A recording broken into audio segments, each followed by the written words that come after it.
இட்லி பொடி அரைக்கிறதுக்கு ஒரு எண்ணெய் சட்டியை காய வச்சு அதில் ஒரு டீஸ்பூன் நல்லெண்ணெய் விட்டு அதில் ஒரு 10லேருந்து 12 காஞ்ச மிளகாய் போட்டு நல்லா வதக்கி எடுத்து தனியாக தட்டில் வச்சுக்கிட்டேன். அதுக்கப்புறம் அதே எண்ணெயில் ஒரு 8லேருந்து 10 பூண்டை போட்டு நல்லா வதக்கி எடுத்துக்கிட்டேன்.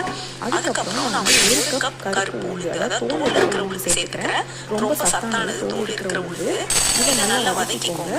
இப்போ இந்த ஸ்டேஜில் வந்து நீங்கள் கருவேப்பிலை கூட சேர்த்துக்கலாம். ஒரு கொத்து கருவேப்பிலை உள்ள சேர்த்து அதையும் கூட நல்லா வதக்கிக்கலாம். நான் அதை சேர்க்க மறந்துட்டேன், நீங்கள் அதை கூட சேர்த்துக்கலாம்.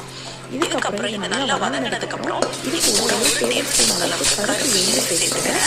எண்ணெய் உனக்கு ரொம்ப நல்லது. எண்ணெய் சேர்த்துட்டு அதுக்கப்புறம் அதோட வந்து பெருங்காய் சேர்த்து நல்லா வதக்கி விட்டு கொஞ்சம் நல்லா கலர் மாறி வந்து அதுக்கப்புறம் வந்து கொஞ்சம் நேரம் நல்லா ஆரம்பிச்சு பொடி அரைச்சிங்கன்னா பொடி கொஞ்சம் குறைக்கணும் நல்லாயிருக்கும். இதுக்கப்புறம் நமக்கு இட்லி பொடி ரெடி ஆச்சு.